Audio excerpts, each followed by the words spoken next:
विद्यार्थियों एवं दोस्तों, जैसे कि हम कक्षा 10 की क्षितिज पाठ्य पुस्तक का अध्ययन कर रहे थे, जिसके अंतर्गत हमने 3 पाठ काव्यखंड के जो थे उसका अध्ययन कर लिया था।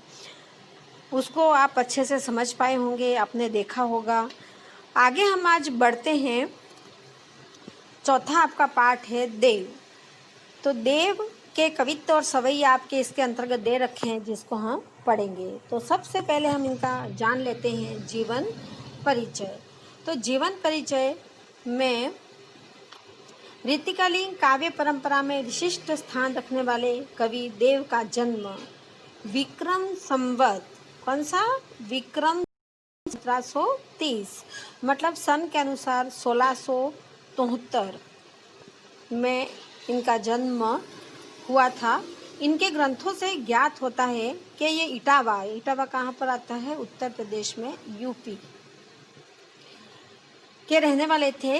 इस संबंध में एक उक्ति प्रचलित है, ध्योसरिया कवि देव को नागर इटावो वास, मतलब ये इटावा में रहते थे। इनके पिता का नाम कुछ विद्वान बिहारीलाल दुबे मानते हैं। इनके वंशज वर्तमान में इटावा और कुसुमरा में रहते हैं। देव की रचनाओं की संख्या 52 कही जाती है। कुछ लोग उनकी संख्या 72 भी मानते हैं, किंतु इनकी प्रमुख और प्राप्त रचनाओं में जो है वह है भाविलास, भवानी विलास, कुशल विलास, रस विलास, काव्य रसायन, देव चरित्र, अष्टयाम, सुजान विनोद और प्रेम तरंग आदि रचनाएं जो भी उनकी प्राप्य रचनाएं हैं जो हमें प्राप्त होती है। देव ने भी केशव की भांति कवि और आचार्य कर्म का निर्वाह किया। स्वभाव से रसिक होने के कारण उनके काव्य में श्रृंगार रस का उच्छल प्रवाह बहता है। यानी इनका जो काव्य था वह श्रृंगार रस से संबंधित था। श्रृंगार रस का इनमें पूट मिलता है। यह श्रृंगारिकता छिछली नहीं, अपितु उसमें विशेष गंभीरता विद्यमान है।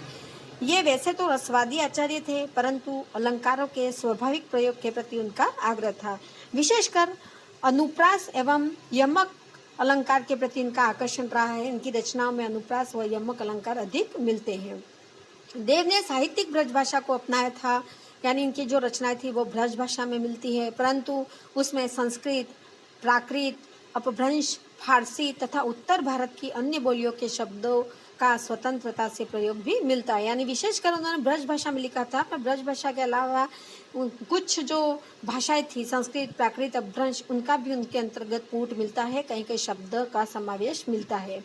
इस प्रकार कवि देव काव्य दृष्टि और आचार्य दृष्टि के कारण ऐसे महाकवि हैं जिन्होंने तत्कालीन सामाजिक एवं साहित्यिक परिस्थितियों में हिंदी साहित्य को अमूल्य ग्रंथ रत्न प्रदान किए हैं। इनके बारे में ये भी कहा जाता है कि औरंगजेब के पुत्र आलम शाह के दरबार में रहे थे और वहाँ पर रहकर उनको संतुष्टि प्राप्त नहीं हुई थी, और उसके पश्चात ये ज़्यादा संतुष्टि इनको भोगीलाल नामक सहृदय आश्रयदाता के यहाँ प्राप्त हुई। उनके काव्य से प्रसन्न होकर इन्होंने, भोगीलाल जी ने इनको लाखों की संपत्ति भी दान में दी थी। अब अपन आगे बढ़ते हैं पाठ परिचय।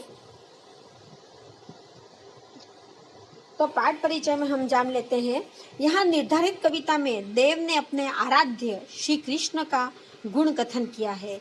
सबसे पहला जो सवैया है उसके अंतर्गत सावरिया श्री कृष्ण के पावों में घुंघरू के मधुर स्वर झंकृत हो रहे हैं। वे पीत वसन यानी पीले वसन में सुहावने लग रहे हैं। माथे पर मोर मुकुट है, नयन चंचल है, मंद हंसी चेहरे पर शोभायमान है, और कृष्ण के लोक प्रचलित स्वरूप को कवि ने अभिधा में समग्रता से उपस्थित कर दिया है। देव को पेचिले मजुमन की बुनावट में निपुणता हासिल थी। यानी पहला जो पद इनका सवैया है या छंद है उसमें उन्होंने जो श्री कृष्ण जी है उनकी सुंदरता का वर्णन किया है। दूसरा पद्य जो इनका है उसमें मौलिकता पूर्वक श्री कृष्ण के जादुई सूरत में गोपियाँ अपने को समर्पित कर चुकी है और उससे बाहर नहीं निकल पा रही है, इसका वर्णन है। और तीसरा जो पद्य है वह स्मृति एवं स्वप्न का है कि एक गोपी है वह किस प्रकार से स्वप्न देखती है, श्री कृष्ण उसके साथ झूला झूल रहे हैं, और जब वह स्वप्न से बाहर आती है, सपना उसका टूटता है, तब उसे पता चलता है कि यह तो सपना ही था, वास्तव में श्री कृष्ण जी मेरे पास नहीं है। तो ये सवैया छंदों के माध्यम से यहाँ पर कवि ने बड़ा ही सुहावना वर्णन किया है, जिसको अपन देखते हैं एक एक करके। तो चलो हम शुरुआत करते हैं देव के कवित्व सवैया की।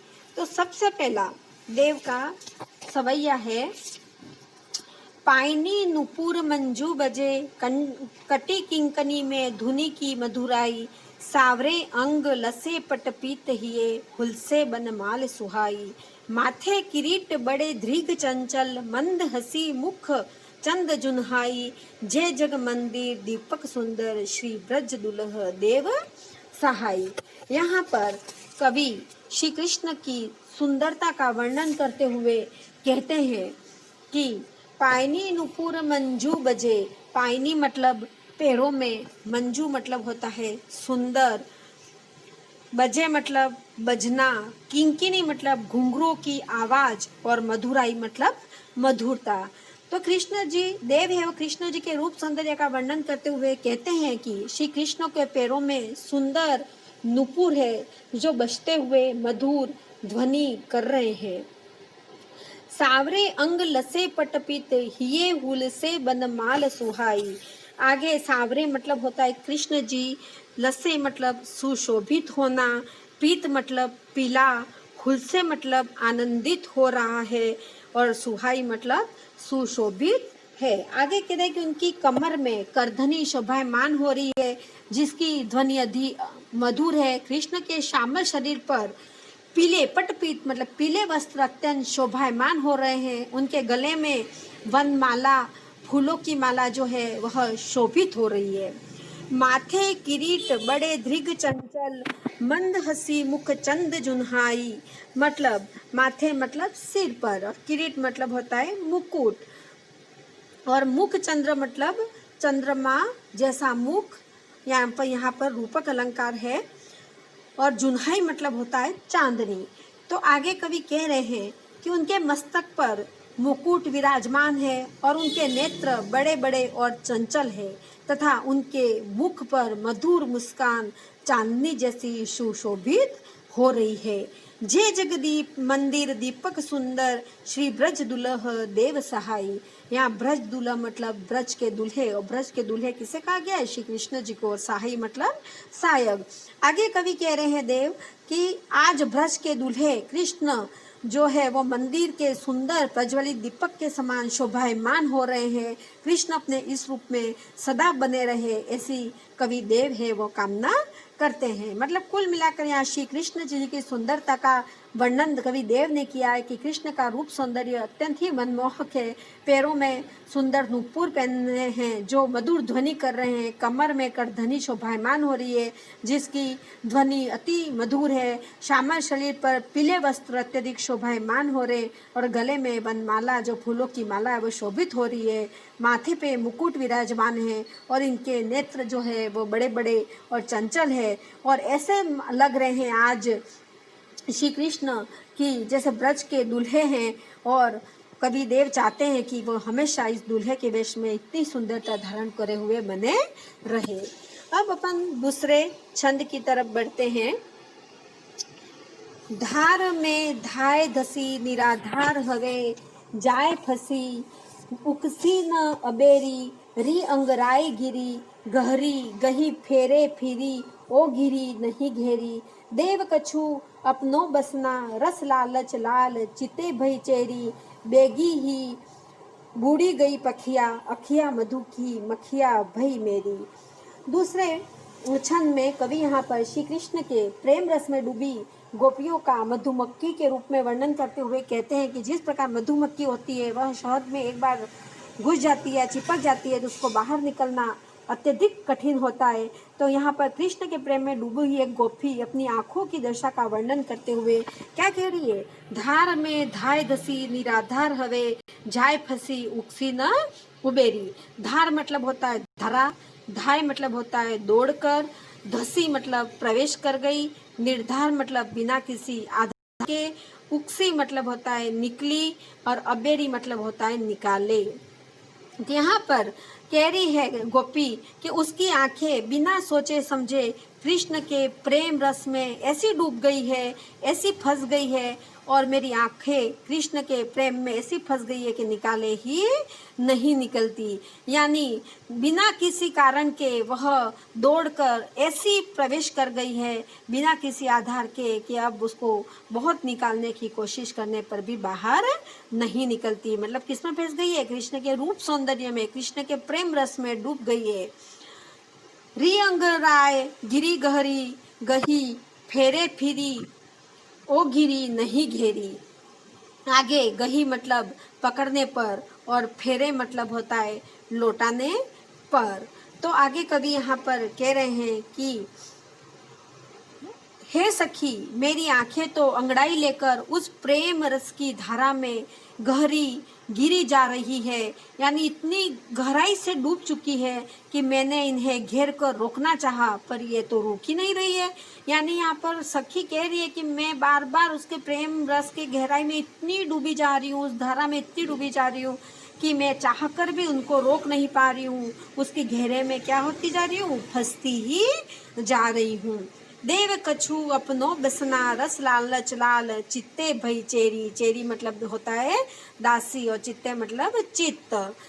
तो यहाँ पर आगे सखी कहती है, ये तो कृष्ण के रूप के रस लालच में उन्हें देखते ही उनकी क्या हो गई है? दासी बन गई है। यानी देव क्या कह रहे हैं? देव कह रहे हैं कि गोपी जो है वो कृष्ण के रूप रस के लालच में उन्हें देखते ही उनकी दासी बन गई है। बेगी ही बूढ़ी गई पछिया पखिया, अखिया मधु की मखिया भई मेरी। आगे सखी कहती है कि इस प्रकार से शहद में पंखों के डूबने पर मधुमक्खी बाहर नहीं आ पाती, उसी प्रकार से शहद में डूबी हुई मधुमक्खी के समान मेरी दशा हो गई है। यानी सखी कह रही है कि जिस प्रकार एक शहद होता है, उसके पंख है वो मधुमक्खी में एक बार फंस जाते हैं तो वो किसी भी प्रकार से उसको बाहर नहीं निकाला जाता। तो मैं भी कृष्ण के प्रेम रस में ऐसी डूब गई हूँ कि चाह कर भी मैं उसे बाहर नहीं निकाल रही हूँ, पा रही हूँ। मेरी दशा इतनी ही खराब हो गई है। यानी यहाँ पर एक गोदेव है, गोपी के माध्यम से वर्णन कर रहे हैं कि कृष्ण के प्रेम में किस प्रकार उसकी आंखें डूब गई है। तो यहाँ शहद और मधुमक्खी का उदाहरण देते हुए कवि कहते हैं कि कृष्ण के प्रेम सौंदर्य में उसकी आंखें इतनी डूब गई है, फंस गई है, और चारों ओर से उसके प्रेम रस की धारा में वह घेरे जा रही है। कितना भी कोशिश करने पर वह बाहर नहीं निकल पा रही है। वह उसके रूप लालच में उनकी दासी बन गई है, और 12 लाख कोशिश करने पर बाहर नहीं निकल पा रही है। जिस प्रकार मधुमक्खी है वह शहद में एक बार घुस जाने पर उसके पंख चिपक जाते हैं, वो बाहर नहीं निकल पाती है, उसी प्रकार गोपी भी कृष्ण के प्रेम में डूब चुकी है। अब हम हमारे तीसरे कवित्व की तरफ बढ़ते हैं। जहरी जहरी जिनी बूंद है परती मानो, घरी घरी घटा घेरी गगन में। आनी कयो श्याम मोसो, चलो झूली बेको आजू। फूली न समानी भई ऐसी हो मगन में। चाहती उठोई उड़ी गई सो निगोड़ी नींद, सो गए भाग मेरे जागी बा जगन में। आँखी खोली देखो तो घन है ना घनश्याम, वेई छाई बुंदे मेरे आंसू हवे गगन में। अब यहाँ पर कवि क्या कह रहे हैं कि सपनावस्था का चित्रण किया यहाँ पर एक गोपी की, कि गोपी है सपनावस्था में किस प्रकार कृष्ण जी को देखती है, और जब उसका सपना टूटता है तो वो किस प्रकार अपना दुख प्रकट करती है। तो चलो देखते हैं। झरी झरी जिनी बूंद है परती मानो, मतलब झरी मतलब वर्षा की बूंदों की झड़ी लगना, झिनी मतलब गगन या आसमान। तो यहाँ पर कवि कह रहे हैं कि वर्षा का मौसम आ गया है, सावन का महीना है, बूंदे सब जगह गिर रही है और झूला झूलने का समय आ गया है। उस समय कवि इस प्रकार अपनी वाणी को लिख रहे हैं कि वर्षा में झिनी अर्थात बारीक बारीक बूंदे क्या है? झर रही है, अर्थात झर झर करके बारीक बारीक बूंदे आसमान से नीचे गिर रही है, और घने बादलों की घटाएं घिर कर आ गई है। यानी क्या कह रहे हैं कि बारिश घनी, आकाश में घनी घटाएं छा गई है, बूंद बूंद के रूप में बारिश क्या हो रही है? घिर रही है। घरी घरी घटा घेरी गगन में। आनी कहो श्याम मोसो, चलो झूली बे को आजू। अब है ऐसे मनमोहक वातावरण में एक गोपी जो होती है वो क्या होती है, निंद्रा मग्न होती है और वो स्वप्न देख रहती है। और स्वप्न में वो किसको देखती है, कृष्ण जी को देखती है। और कृष्ण जी उसके पास आते हैं और कहते हैं, हे गोपी चलो आज साथ साथ क्या करेंगे, झूली बेको आजू, मतलब आज साथ साथ झूला झूलेंगे। आगे, फूली न समानी भई ऐसी हो मगन में, मगन मतलब खुश होना। तो यहाँ पर आगे कवि इसका वर्णन कर रहे हैं कि गोपी जब ये सुनती है कि कृष्ण जी आके उसको कह रहे झूला झूलेंगे, ये सुनते ही गोपी फूली नहीं समाती है, अत्यधिक प्रसन्न हो जाती है और ऐसा सपना देखकर वो उसमें क्या हो जाती है, मगन हो जाती है। चाहती उठियो उड़ी गई सो निगोड़ी नींद, ऐसा वह सपना देख रही थी, उतने में उसकी निगोड़ी नींद है वह उड़ गई। जैसे ही कृष्ण जी के साथ चलने का उसने प्रयास किया कि चलो कृष्ण जी के साथ क्या करने जाते हैं, झूला झूलने के लिए जाते हैं, इतने में उसकी आंख खुल गई और वह क्या हो गई, जाग गई। आंखी खोली देखो तो घन है ना घनश्याम। और जब उसने जगी और उसने अपनी आंखें खोली तो देखा कि न तो घन है मतलब बादल है और न ही घनश्याम है मतलब कृष्ण है, कि कुछ भी नहीं है। आंखें खोली देखी, जब आंख खोल के देखी तो न तो घन थे बादल थे और ना ही घनश्याम थे। वे छाई बूंदे मेरे आंसू हवे धृगन में, धृगन में हवे मतलब होता है और धृगन मतलब आंखों में। अब जब उनका ये सपना टूट जाता है, वह जाग जाती है, तो गोपी के आंखों में सपन में देखी बादल की बूंदे क्या होती है, आंसू बनकर छा गई। मतलब गोपी अत्यंत विरह में डूब गई कि कृष्ण जी है वह, मैंने जो देखा था उनके साथ झूला झूलने का सपना वह मेरा टूट गया, न तो मेरे पास श्री कृष्ण जी हैं न ही वह बादल है। तो यहाँ पर गोपी सपन में पहले तो क्या करती है, कृष्ण के मिलन का सपना देखती है, संयोगावस्था देखती है, और फिर जब नींद उसकी टूट जाती है तब वह वियोग पाती और अत्यंत कष्ट पाती है। तो यहाँ पर कवि है वो सखी के माध्यम से वर्णन करता है कि जिस प्रकार वर्षा ऋतु आती है और बादल चारों ओर घनघोर छा जाते हैं, तब क्या होती है, झिनी झिनी बारिश होती है। तो वैसे ही गोपी सपने में देखती है कि चारों ओर बादल छा गए हैं और बारिश हो रही है, और श्याम ने उनको कहा था मिलने आने का, और श्याम उनके सपने में आते हैं और कहते हैं कि सर चलो साथ में झूला झूलते हैं। यह सुनकर गोपी अत्यधिक फूली नहीं समाती है और मगन में मस्त हो जाती है, आनंदित हो जाती है। और इतने में ही जब वो श्री कृष्ण जी के साथ चलने लगती है तो उसकी नींद उड़ जाती है, और जैसे ही नींद उड़ जाती है वो कहने लगती है, सो गए मेरे तो भाग, क्योंकि जागने पर उसको पता चलता है कि न तो मेरे पास कृष्ण जी है न ही काले बादल है। यह देख उसकी आंखों में वो बादल रूपी आंसू आकाश में आंखों में गिर जाते हैं और वो अत्यधिक दुखी हो जाती है। मतलब यहाँ पर संयोगावस्था और वीरावस्था दोनों का इन्होंने वर्णन किया है। और गहरी गहरी घटा में इन्होंने अनुप्रास का वर्णन किया यहाँ पर, और झरी झरी और गहरी गहरी में पुनरुक्ति प्रकाश अलंकार है। यह कवित्व छंद है और इसमें ब्रज भाषा का भी प्रयोग किया है। यहाँ पर कुल मिलाकर कवि अनुप्रास का वर्णन कर रहे हैं क्योंकि इनका फेवराइट अलंकार है, और यमक का इन्होंने प्रयोग किया है क्योंकि यह भी उनको बहुत अत्यधिक पसंद था। तो बच्चों ये अपने कवित्व और सवैया तीन छंद दे रखे थे जो कवित्व सवैया के रूप में दे रखे थे, जो यहाँ पर अपने समाप्त होते हैं। आगे अपन प्रश्नोत्तर देख लेते हैं। कठिन शब्दार्थ मैंने आपको बता ही दिए थे। अब अपन प्रश्नों की ओर बढ़ते हैं। तो अभ्यासार्थ प्रश्न में पहला प्रश्न वस्तुनिष्ठ प्रश्न, कवि देव का जन्म स्थान कौन सा है? तो कवि देव का जन्म स्थान कहाँ बताया था आपको मैंने? इटावा में बताया था, और इटावा कहाँ था? उत्तर प्रदेश में था। गहरी गहरी घटा में कौन सा शब्दालंकार है? तो गहरी गहरी घटा में अनुप्रास शब्दालंकार है। आगे अति लघुत्रात्मक आपके प्रश्न है, इसका उत्तर था इटावा और इसमें अनुप्रास। श्री ब्रज दुल्हा की संज्ञा किसे प्रदान की गई है? तो ब्रज का दुल्हा बनकर कौन आया था? श्री कृष्ण की उन्होंने संज्ञा दी है। रस की लालची और दासी कौन हो गई थी? तो रस की लालची और दासी गोपियों की आंखें हो गई थी। श्याम ने किसे झूला झूलने के लिए आमंत्रित किया था? तो श्याम ने गोपी को झूला झूलने के लिए सपनों में आमंत्रित किया था। अब अपन लघुत्रात्मक प्रश्न देख लेते हैं। नेत्रों को मधुमक्खी के समान क्यों बताया? क्योंकि इसलिए बताया कि जिस प्रकार मधुमक्खी है वह शहद में एक बार फंस जाती है तो उसके पंख कितनी भी कोशिश कर लो बाहर नहीं निकलते हैं। उसी प्रकार गोपी के नेत्र कृष्ण के रूप सौंदर्य में इतने डूब चुके हैं कि वह उनकी हालत मधुमक्खी और शहद जैसी हो गई है कि लाख कोशिश करने पर वो अंदर अंदर गिरी जा रही है पर बाहर नहीं निकल पा रही है। नायिका के भाग क्यों सो गए? तो नायिका के भाग इसलिए सो गए क्योंकि वो सपने में श्री कृष्ण जी के मिलन का सपना देखती है और वह उसके साथ जैसे ही झूला झूलने के लिए उठती है उतने में उसकी निगोड़ी नींद है वो उड़ जाती है। और जब निगोड़ी नींद उड़ जाती है तब देखती है कि उसके पास तो न तो श्याम है न घन है, बादल है, यानी कृष्ण जी भी नहीं है और बादल भी नहीं है। तब वह सोचती है कि मेरे भाग तो क्या है, सो गए हैं, कितना बढ़िया सपना और श्री कृष्ण जी के साथ झूला मुझे झूलने नहीं मिला। जय जग मंदिर दीपक सुंदर से कवि का क्या तात्पर्य है? तो यहाँ पर कवि का तात्पर्य है कि जग रूपी मंदिर के सुंदर प्रज्वलित दीपक के समान शोभाशाली श्री कृष्ण जी प्रतीत हो रहे हैं। ऐसा लग रहा है कि वह अत्यधिक मनमोहक उनका रूप है। ये तो बच्चों थे आपके लघुत्रात्मक प्रश्न। आगे निबंधात्मक प्रश्न है आपके।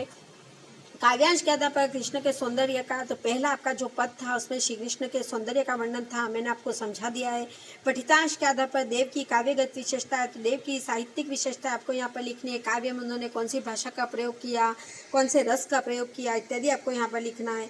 और आगे आपको सप्रसंग व्याख्या करनी है कि पायनी नुपुर पहले वाला पद का और चाहती उठाई उड़ी गई सोनी गोड़ी नींद वाले का करना है आपको। तो इनके आपको सप्रसंग व्याख्या करने हैं। बच्चों आपका ये पाठ, चौथा पाठ आज समाप्त होता है, देव के कवित्व सवैया। मैं आशा करती हूँ कि आपको ये अच्छे से समझ में आया होगा इसका भावार्थ। इसी के साथ मैं अपनी वाणी को विराम देती हूँ। जय हिंद, जय भारत।